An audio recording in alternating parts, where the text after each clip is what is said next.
Today marked the beginning of a new chapter, one where we are to extend our support to Emily and Sharon. My husband Matthew made the announcement during a phone call, his voice laced with a triumphant note.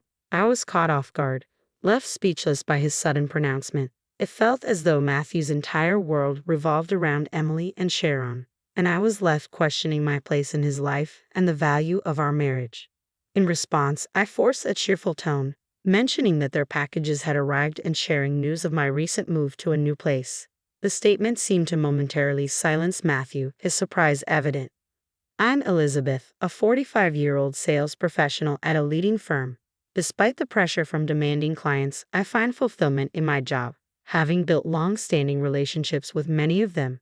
Outside of work, my life is quiet. I often spend weekends at home, with Matthew being my closest family.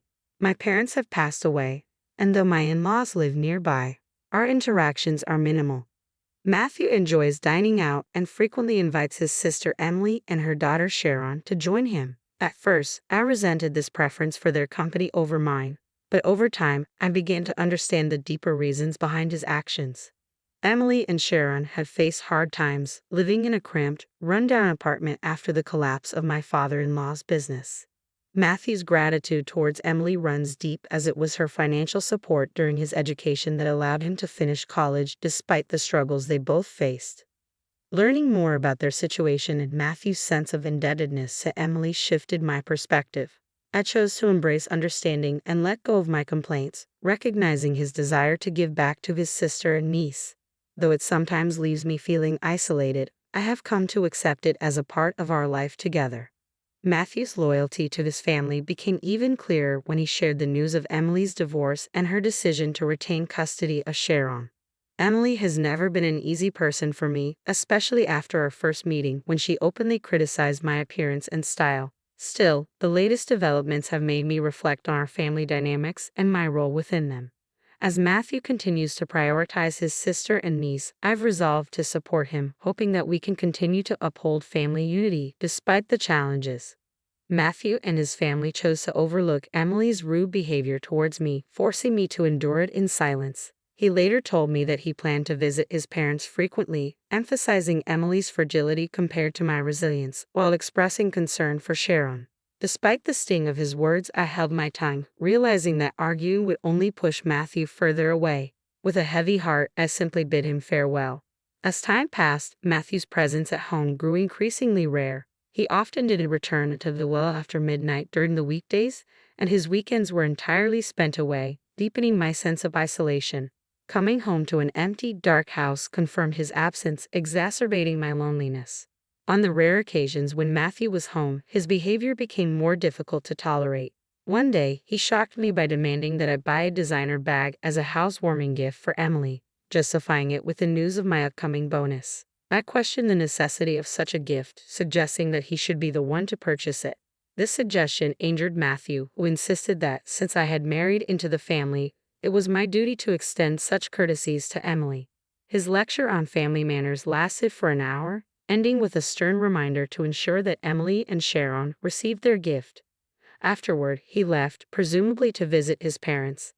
I quietly mourned the lack of reciprocity from Emily over the years, but her call a few days later only intensified my frustration. She expected a housewarming gift as though it was a given, despite never offering us such gestures in the past. I couldn't hold back my anger and reminded her of her absence of generosity, even pointing out the lack of a wedding gift from her side. Her response was dismissive, as though it were perfectly normal.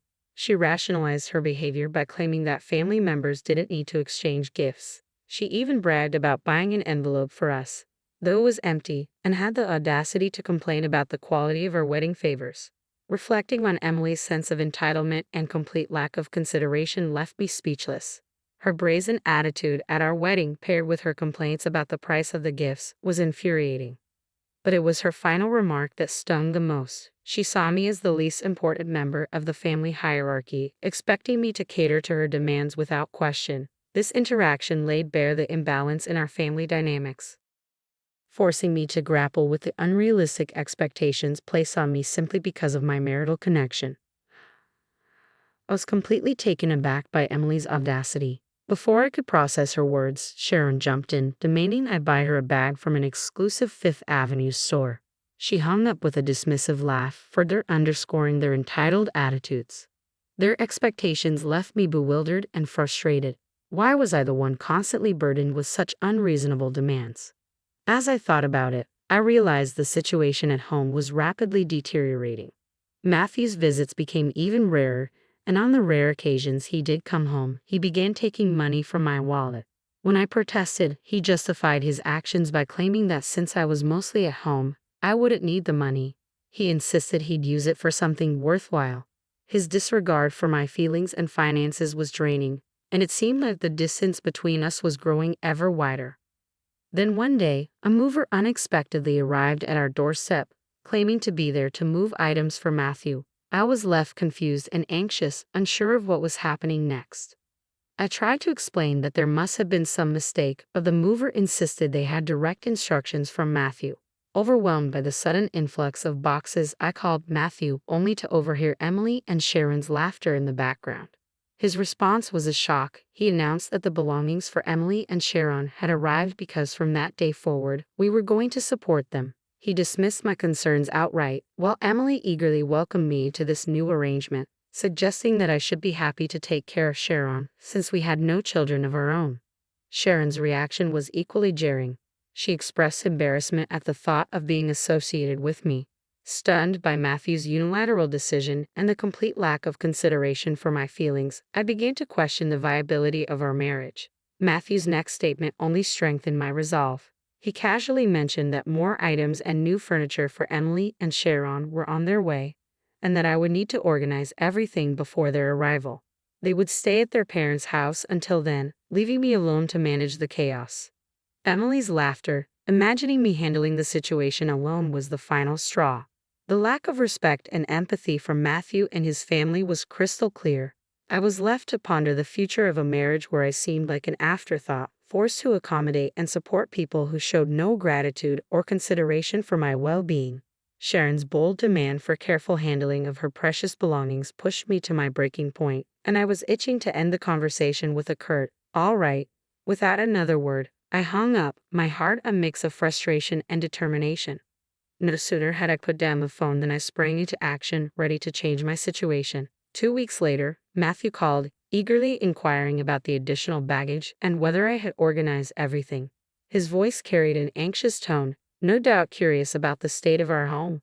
With forced sweetness, I informed him that everything had arrived and that I had moved into a new place. I delivered the news with a deliberately cheerful tone, savoring the moment. Matthew's confusion was palpable.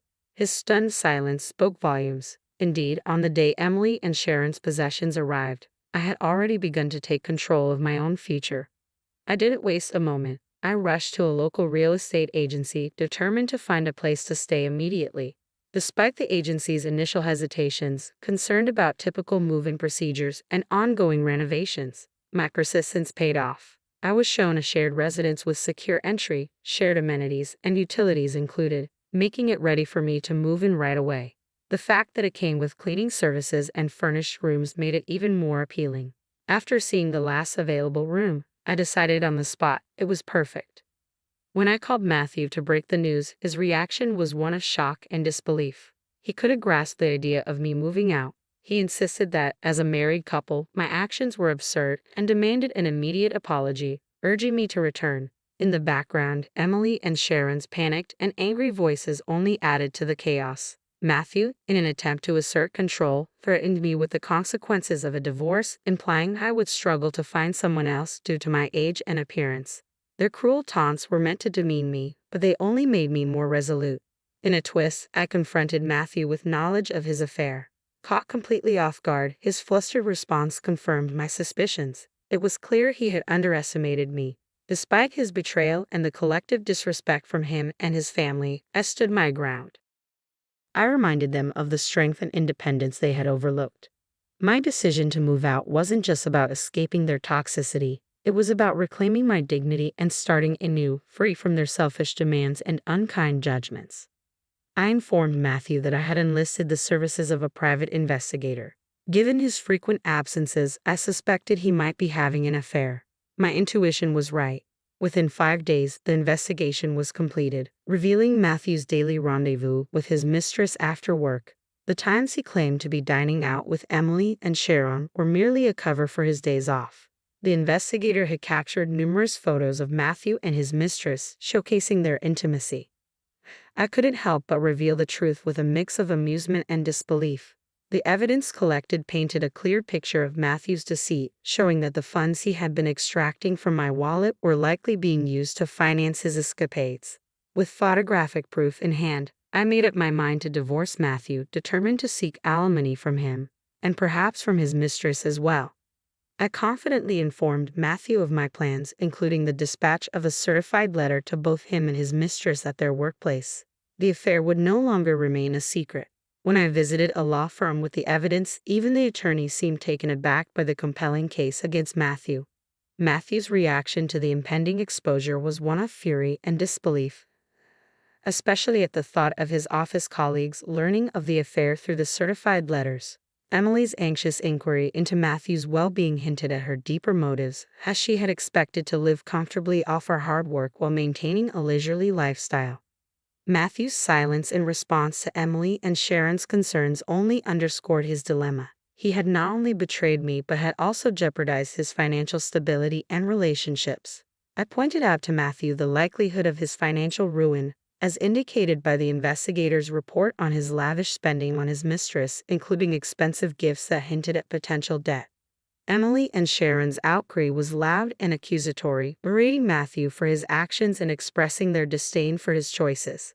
Despite Matthew's pleas for help in managing the fallout with Emily and Sharon, I stood firm in my decision to proceed with the divorce and demand appropriate alimony. I made it clear to Matthew that he needed to face the consequences of his actions on his own, emphasizing the urgency of addressing the situation before the certified letter made the affair public at his workplace. His frustration was evident, but I remained detached, focusing on securing a fair settlement and moving forward from the betrayal and deceit that had overshadowed our marriage. After ending the call, I chose to ignore his subsequent attempts to reach out, blocking any further calls from him. In my mind, Matthew and Emily were now on their own to navigate the mess they had created. My decision to divorce Matthew became final, especially after his initial reluctance to proceed due to the lifestyle we had maintained with our dual income. Matthew's realization that maintaining the same standard of living on his own was unrealistic seemed to drive his resistance.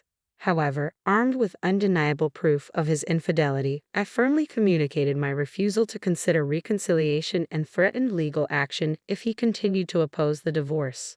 Ultimately, Matthew reluctantly agreed and signed the divorce papers. With a heavy heart, I pursued alimony from him and sought compensation for emotional distress from his mistress. The settlement amounts were determined with guidance from my lawyer, ensuring fairness for all parties. Surprisingly, Matthew's mistress promptly paid her portion after borrowing the funds from her parents, who she had revealed the situation to. Matthew, on the other hand, struggled with the financial burden and repeatedly requested a reduction, which I firmly declined. During our lawyer meeting, I even suggested adding the money he had taken from my wallet to the settlement, visibly shaking him. In the end, Matthew reluctantly consented to the terms as they were. After the fallout, both Matthew and his mistress resigned from their company as the affair became public knowledge, likely triggered by the delivery of the certified documents related to our divorce. The mere origin of the envelopes sparked office gossip, creating an uncomfortable environment for Matthew, who eventually chose to leave his job. Now, Matthew struggles to find stable employment due to his age, while also managing alimony payments, ongoing mortgage obligations, and debts incurred from his affair, often working temporary day labor jobs. Occasionally, messages from Matthew reach me through our lawyer filled with regret and pleas for reconciliation. He admits his wrongdoing and expresses how difficult life has become, wishing he had foreseen the consequences of his actions. Despite these messages, my path forward remains unchanged, focused on rebuilding and moving on from a chapter that, while painful, has ultimately led to newfound independence and strength. Matthew, overwhelmed with regret, broke down in tears in front of our lawyer, lamenting how he should have treated me better. His realization came too late, and now he found himself in a dire situation, a predicament shared by Emily and Sharon, who were living with him despite his financial ruin. I had moved on, blocking Matthew's number to sever ties completely. Unexpectedly, a call from Emily slipped through, her number unblocked. Hesitantly, I answered, only to hear her immediate plea for help. She and Sharon were struggling, facing the imminent cutoff of their utilities and a lack of food. Her voice was weary, and desperation was clear. Yet my decision was firm. I had no obligation to rescue them from the consequences of their self-inflicted hardships. I suggested Emily find employment, reminding her of her ability to work. Sharon's interjection, harshly labeling me for not offering support despite my financial stability, was audacious. She even demanded that I take them in, a notion I found absurd. I clarified with finality that my divorce from Matthew made them strangers to me and that I wanted no further contact. Sharon's response was a mix of anger and entitlement, but I remained resolute. I ended the call and promptly blocked Emily's number, determined to permanently disconnect from their chaos. Their subsequent struggles, while unfortunate, were consequences of their own choices. I had embarked on a new chapter, moving out of the shared housing, not out of necessity, but to welcome a new companion into my life, a dog I met at an adoption event. This dog, unlike the others, seemed to choose me, its gaze locked onto mine in a moment filled with destiny. After multiple visits and a growing bond, I adopted the dog, which necessitated a move to a pet-friendly apartment.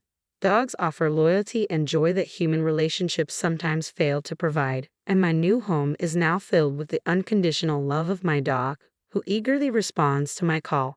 Despite the challenges life may throw at us, I am no longer facing them alone. Together with my dog, I look forward to a future of mutual support and forward momentum, leaving the past and its turmoil behind.